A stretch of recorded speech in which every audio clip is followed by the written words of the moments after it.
जय हिंद बेटा।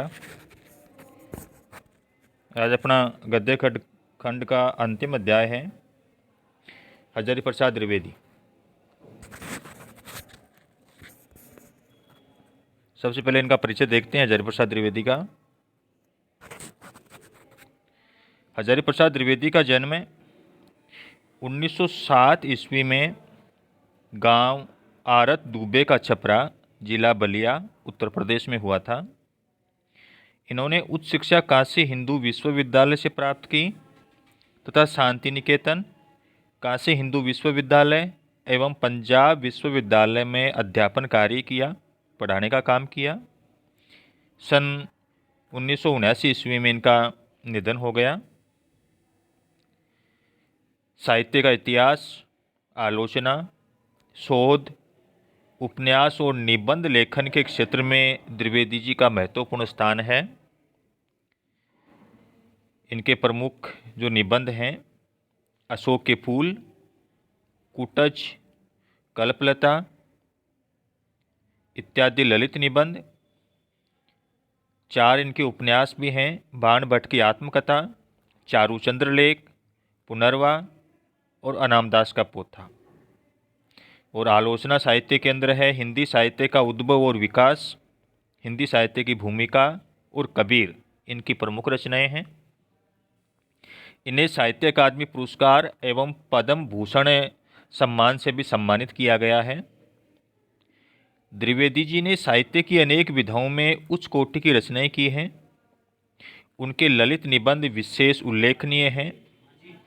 जटिल, गंभीर और दर्शन प्रधान बातों को भी सरल, सुबोध एवं मनोरंजक ढंग से प्रस्तुत करना द्विवेदी जी के लेखन की प्रमुख विशेषता है। उनका रचनाक्रम एक सहृदय विद्वान का रचनाक्रम है, जिसमें शास्त्र के ज्ञान, परंपरा के बोध और लोक जीवन के अनुभव का सृजनात्मक सामंजस्य है। यहाँ पर उनका एक निबंध है, एक कुत्ता और एक मैना। निबंध में न केवल पशु पक्षियों के प्रति मानवीय प्रेम प्रदर्शित किया गया है, बल्कि पशु पक्षियों से मिलने वाले प्रेम, भक्ति, विनोद और करुणा जैसे मानवीय भावों का विस्तार भी है। इसमें रविंद्रनाथ की कविताओं और उनसे जुड़ी स्मृतियों के सहारे गुरुदेव की संवेदनशीलता, आंतरिक विराटता और सहजता के चित्र तो उकेरे ही गए हैं। पशु पक्षियों के संवेदनशील जीवन का भी बहुत ही सूक्ष्म निरीक्षण है। ये निबंध सभी जीवों से प्रेम की प्रेरणा देता है कि हमें जीवों के साथ प्रेम करना चाहिए। निबंध इनका, द्विवेदी जी कह रहे हैं कि आज से कई वर्ष पहले गुरुदेव के मन में आया, गुरुदेव रविंद्रनाथ टैगोर की बात बता रहे हैं, कि शांति निकेतन को छोड़कर कहीं अन्यत्र चले जाएं, दूसरी जगह। स्वास्थ्य बहुत अच्छा नहीं था, बीमार भी रहते थे। शायद इसलिए या पता नहीं क्यों मैंने पाया कि वे शांति निकेतन के पुराने 3 मंजिले मकान में कुछ दिन रहे। शायद मौज में आकर ही उन्होंने ये निर्णय किया हो। वे सबसे ऊपर के तल्ले में रहने लगे। उन दिनों ऊपर तक पहुंचने के लिए लोहे की चक्करदार सीढ़ियाँ हुआ करती थी ऊपर जाने के लिए, और वृद्ध और क्षीण वपुर रविंद्र के लिए उस पर चढ़ सकना असंभव था, क्योंकि बीमार भी रहते थे, बूढ़े भी हो गए थे, इसलिए उन सीढ़ियों के ऊपर चढ़ना उनके लिए असंभव होता था। फिर भी बड़ी कठिनाई से उन्हें वहाँ से लाया जा सका। उन्हीं दिनों छुट्टियाँ थी। आश्रम के अधिकांश लोग बाहर चले गए थे। एक दिन हमने सहपरिवार उनके दर्शन की ठानी कि चलो आज गुरुदेव जी के दर्शन करके आते हैं, मिल के आते हैं। दर्शन को मैं जो यहाँ विशेष रूप से दर्शनीय बनाकर लिख रहा हूँ, उसका कारण ये है कि गुरुदेव के पास जब कभी मैं जाता था तो प्राय वे ये कहकर के मुस्कुरा देते थे कि दर्शनार्थी है क्या, जिसके दर्शन किए जा सकें। शुरू में मैं उनसे ऐसी बांग्ला में बात करता था जो वस्तुतः हिंदी मुहावरों का अनुवाद हुआ करती थी। फिर बाहर के अतिथि को जब मैं उनके पास ले जाता था तो कहा करता था, एक भद्र लोक आपनार दसने जैन में ऐसे छेन। ये इनकी बांग्ला भाषा में वो कहा करते थे कि एक सज्जन व्यक्ति जिसके दर्शन हो जाए तो उस व्यक्ति का जीवन धन्य हो जाए। ये बात हिंदी में जितनी प्रचलित है उतनी बांग्ला में नहीं, इसलिए गुरुदेव जरा मुस्कुरा देते थे। बाद में मुझे मालूम हुआ कि मेरी ये भाषा बहुत अधिक पुस्तकीय है और गुरुदेव ने उस दर्शन शब्द को पकड़ लिया था। इसलिए जब कभी मैं असमय में पहुंच जाता था तो वे हंसकर पूछते थे मुझसे, दर्शनार्थी लेकर आए हो क्या? यहाँ ये दुख के साथ कह देना चाहता हूँ कि अपने देश के दर्शनार्थियों में कितने ही अपने प्रगल्भ यानी अपने स्वार्थ के होते हैं कि समय असमय, स्थान अस्थान, अवस्था अनवस्था की एकदम परवाह नहीं करते हैं और रोकते रहने पर भी आ ही जाते थे। ऐसे दर्शनार्थियों से गुरुदेव कुछ भीत से रहते थे। भीत का मतलब होता था डरे हुए से रहते थे, जो केवल अपने स्वार्थ के लिए आते थे, लालच के लिए आते थे। मैं बाल बच्चों के एक दिन श्री निकेतन जा पहुंचा।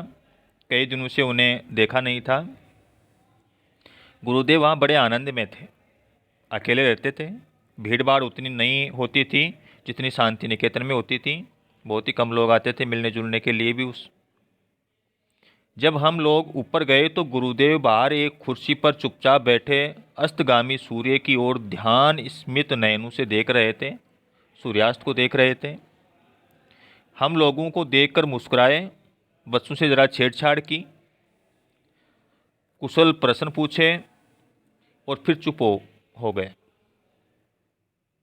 ठीक उसी समय उनका कुत्ता धीरे धीरे ऊपर आया और उनके पैरों के पास खड़ा होकर पूंछ हिलाने लगा। गुरुदेव ने उसकी पीठ पर हाथ फेरा। वह आंखें मूंदकर अपने रोम रोम से उस स्नेह रस का अनुभव करने लगा। गुरुदेव ने हम लोगों की ओर देखकर कहा, देखा तुमने, ये आ गए। कैसे उन्हें मालूम हुआ कि मैं यहाँ हूँ? आश्चर्य है। एक कुत्ता जब मेरे पास कोई आ जाता है तो ये कहीं भी होता है मेरे पास चला आता है, इसे कैसे पता? और देखो कितनी परितृप्ति इसके चेहरे पर दिखाई दे रही, कितना संतोष इसके चेहरे पर दिखाई दे रहा है। हम लोग उस कुत्ते के आनंद को देखने लगे। किसी ने उसे राह नहीं दिखाई थी, रास्ता भी नहीं बताया था, न उसे ये बताया था कि उनके स्नेहदाता यहाँ से 2 मील दूर हैं, और फिर भी वह वहाँ पहुँच गया, इतनी दूर भी। इसी कुत्ते को लक्ष्य करके उन्होंने आरोग्य में इस भाव की एक कविता लिखी थी। प्रतिदिन प्रातःकाल ये भक्त कुत्ता स्तब्ध होकर आसन के पास तब तक बैठा रहता जब तक उनके हाथों के स्पर्श से मैं इसका संग स्वीकार नहीं करता। ये तब तक मेरे पास बैठा रहता जब तक मैं उसके सिर के ऊपर, उसके शरीर के ऊपर हाथ नहीं फेर देता। इतनी सी स्वीकृति पाकर ही उसके अंग अंग में आनंद का प्रवाह बह उठता था। इस वाक्यहीन प्राणी लोक में सिर्फ यही एक जीव अच्छा बुरा सबको भेद कर संपूर्ण मनुष्य को देख सका है, उस आनंद को देख सका है जिसे प्राण दिया जा सकता है, जिसमें अहेतुक प्रेम ढाल दिया जा सकता है, बहुत अधिक प्रेम जिसके अंदर ढाल दिया जा सकता है, जिसकी चेतना असीम चैतन्य लोक में राह दिखा सकती है। जब मैं इस मूक हृदय का प्राणपन आत्मनिवेदन देखता हूँ जिसमें वह अपनी दीनता बताता रहता है, तब मैं ये सोच ही नहीं पाता कि उसने अपने सहज बोध से मानव स्वरूप में कौन सा मूल्य आविष्कार किया है।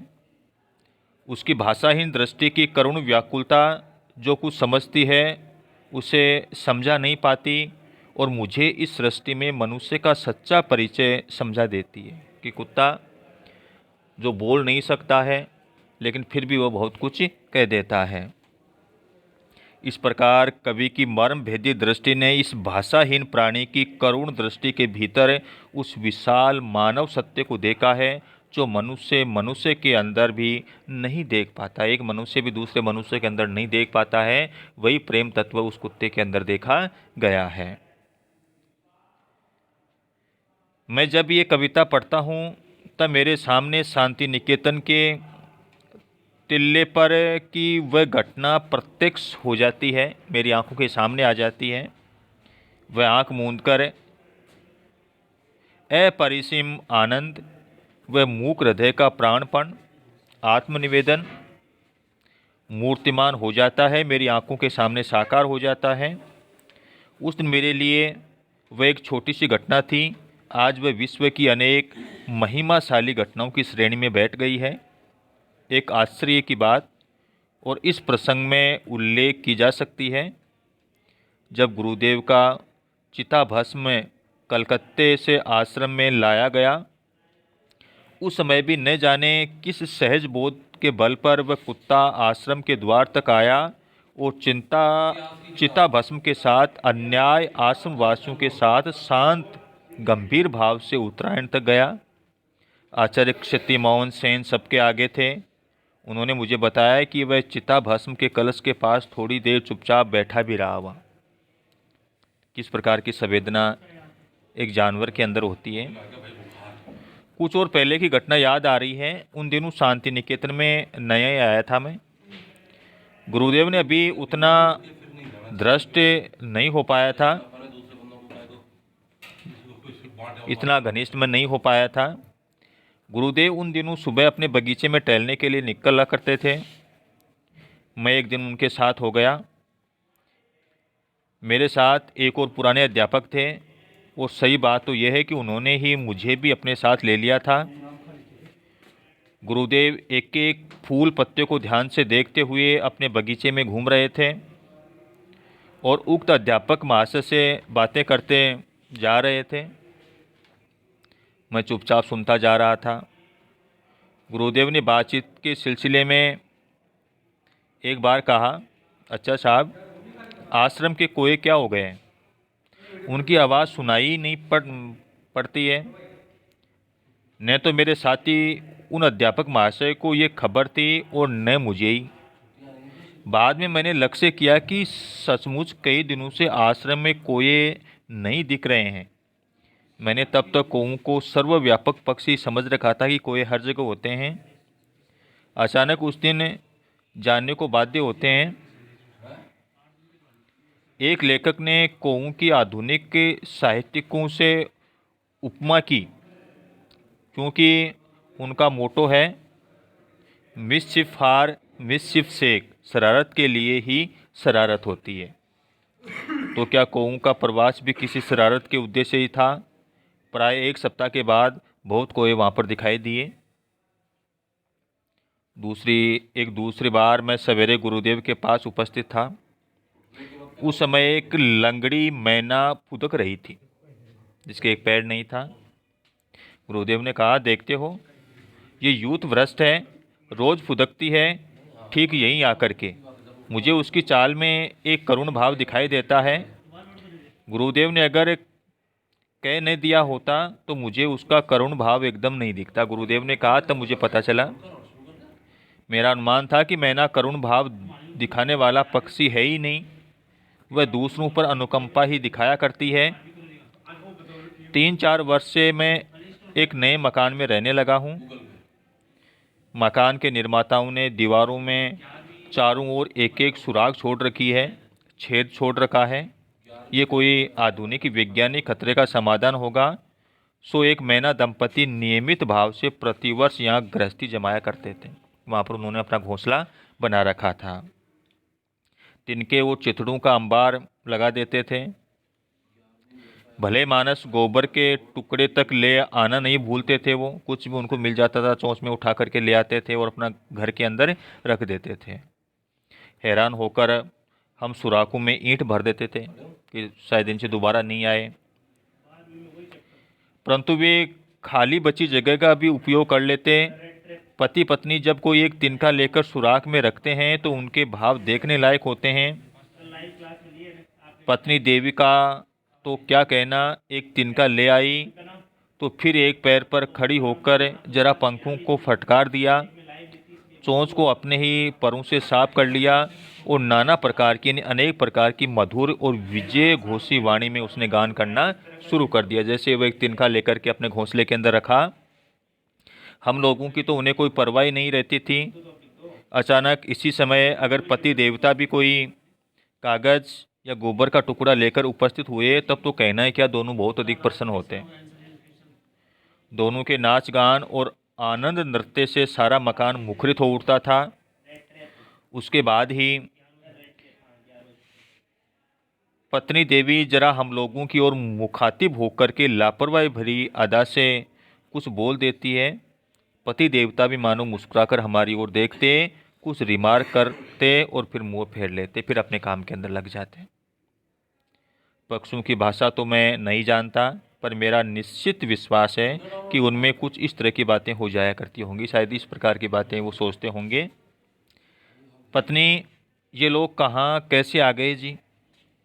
पति क्या बातें करते होंगे देखो। फिर पति कहता था, वो बेचारे आ गए हैं तो रह जाने दो, क्या कर लेंगे। पत्नी, लेकिन फिर भी इनको इतना तो ख्याल होना चाहिए कि ये हमारा प्राइवेट घर है और इस प्राइवेट घर के अंदर इस प्रकार से वो ताक झांक करते हैं। पति, आदमी है, आदमी जो है इतने कल कहाँ हैं, इनको थोड़े ना पता है कि इस प्रकार दूसरे के घर के अंदर नहीं झांकना चाहिए। पत्नी, जाने भी दो। पति, और क्या, शायद इस प्रकार की वो बातें करते होंगे। सो इस प्रकार की मौन कभी करुणा हो सकती है, ये मेरा विश्वास ही नहीं था। गुरुदेव की बात पर मैंने ध्यान से देखा तो मालूम हुआ कि सचमुच ही उनके मुख पर एक करुणा भाव है। शायद वह विदुर पति था, उसकी पत्नी मर गई थी, जो पिछले स्वयंवर सभा के युद्ध में आहत और परास्त हो गया था। यह विधवा पत्नी है जो पिछले बिडाल के आक्रमण के समय पति को खोकर युद्ध में इज्जत चोट खाकर एकांत विहार कर रही है। हाय, क्यों उनकी ऐसी दशा है। शायद इसी मैना को लक्ष्य करके गुरुदेव ने बाद में एक कविता लिखी थी, जिसके कुछ अंश का सार इस प्रकार से है। क्या लिखा था? उस मैना को क्या हो गया है, यही सोचता हूँ। क्यों वह दल से आगे होकर अकेली रहती है। पहले दिन देखा था, सेमर के पेड़ के नीचे मेरे बगीचे में जान पड़ा जैसे एक पैर से लंगड़ा रही हो। उसके बाद उसे रोज़ सवेरे देखता हूँ, संगीहीन होकर कीड़ों का शिकार करती फिरती है, चढ़ जाती है बरामदे में, नाच नाच कर चहलकदमी किया करती है, मुझसे जरा भी नहीं डरती। क्यों है ऐसी दशा उसकी? समाज के किस दंड पर उसे निर्वासन मिला है? दल के किस विचार पर उसने मान किया है? कुछ ही दूरी पर और मैनाएं बक झकझक कर रही थी, घास पर उछल कूद कर रही थी, उड़ती फिरती थी शीर्ष वृक्ष की शाखाओं के ऊपर। इस बेचारे को ऐसा लगा, इस बेचारे को ऐसा कुछ भी शोक नहीं है, दुख नहीं है, उसके जीवन में कहाँ गांठ पड़ी है, ये सोच रहा हूँ। सवेरे की धूप में मानो सहज मन से आहट चूकती हुई जड़े हुए पत्तों पर कूदती फिरती है। सारा दिन किसी के ऊपर उसका अभियोग है, ये बात बिल्कुल नहीं जान पड़ती। उसकी चाल में वैराग्य का गर्व भी तो नहीं है, दो आग से जलती आंखें भी तो नहीं दिखती हैं, इत्यादि। जब मैं इस कविता को पढ़ता हूँ तो उस मैना की करुण मूर्ति अत्यंत साफ होकर सामने आ जाती है। कैसे मैंने उसे देखकर भी नहीं देखा और किस प्रकार कवि की आंखें उस बिचारी के मर्म स्थल तक पहुँच गई, सोचता हूँ तो हैरान हो जाता हूँ। एक दिन वह मैना उड़ गई। सायंकाल कवि ने उसे नहीं देखा। जब वह अकेले जाया करती है उस डाल के कोने में, जब झिंगुर अंधकार में झनकारता रहता है, जब हवा में बांस के पत्ते झरझराते हैं, पेड़ों की फांक से पुकारा करता है, नींद तोड़ने वाला संध्या तारा कितना करुण है उसका गायब हो जाना। इस प्रकार वह एक दिन छोड़ करके चली गई। ये इनके अभ्यास प्रश्न है बेटा, वो करने हैं। रचना और अभिव्यक्ति वाला छोड़ देना।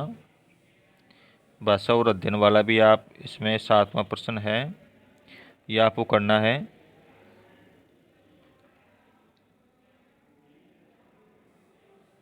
9वां भी करना है और ये आप शब्दार्थ करने हैं बेटा। ठीक है बेटा।